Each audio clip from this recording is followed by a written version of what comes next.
So the topic of today's sermon is the man who waited too long. Back when the Buddha wasn't a Buddha yet, he was known as Prince Siddhartha. He was a handsome prince, a very smart person, and very popular and very well loved. Just like most princes, they always have servants and people who help them. They call them attendants. Well, Prince Siddhartha had his favorite attendant, which his name was Channa. Channa was very close, almost like a best friend.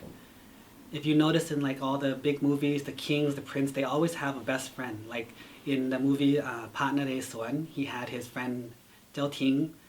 So even in this case, Prince Siddhartha had his best friend, Channa. When it came time for Prince Siddhartha to want to go and become ordained as a monk, the only person he told was Channa.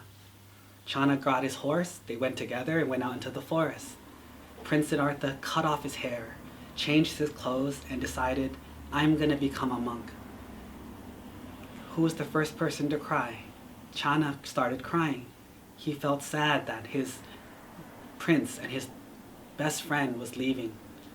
But he took all the clothes, all the jewelry and everything and took it back to the palace. Then a couple years later, 6 years later, Prince Siddhartha became the Buddha. Everyone got excited. All the Sakayas, the clan, they all joined and became monks and nuns. Well, Channa did too. But here's the thing. Channa kind of just did it just to do it. Everybody else did it to practice and to become enlightened and to become very skilled. But Channa just did it.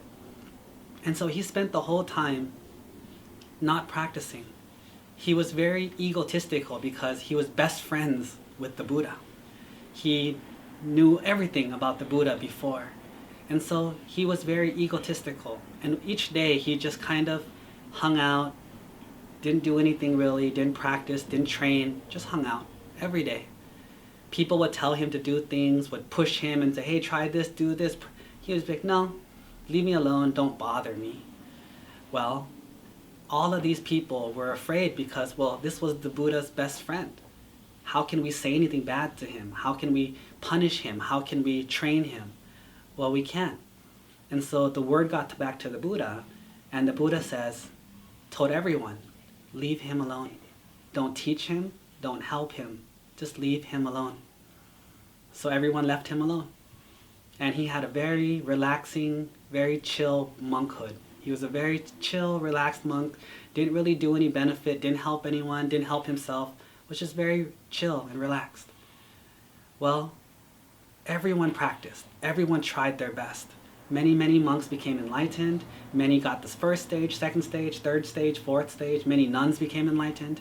And a lot of help was given to everyone. Well, fast forward to the day the Buddha died. On his death, the Buddha gave a last sermon. And guess what? Everyone cried. But the one that cried the hardest was Channa, because now he realized that his time was up. The Buddha is going to be gone, never to come back. All the arahants, the famous ones, Sariputta, Moggallana, they all died already. They all left already. Everybody was dying. Everybody was leaving. And all that was left is Channa. And so for him, his personal hell started on that day. That was the day he realized, I waited too long. I wasted my whole life doing nothing valuable. And now I want the good thing, and it's too late. The Buddha's gone. The teachers are gone. What am I supposed to do?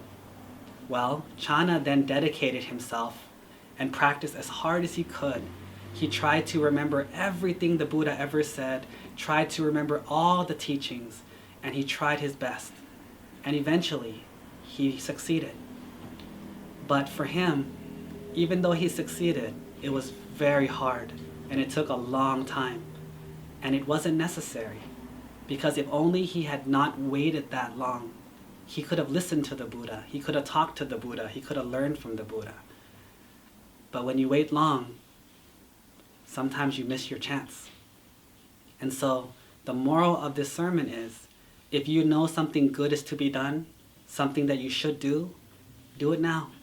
It doesn't have to be ordained. It can just be nice to your parents. It can be send money to them, say I love you to them, spend some time with them. Maybe it's work out and lose some weight. Maybe it's go back to school and learn something. Whatever it is that you think is valuable, do it. Don't wait, because if you wait too long, you might miss your opportunity.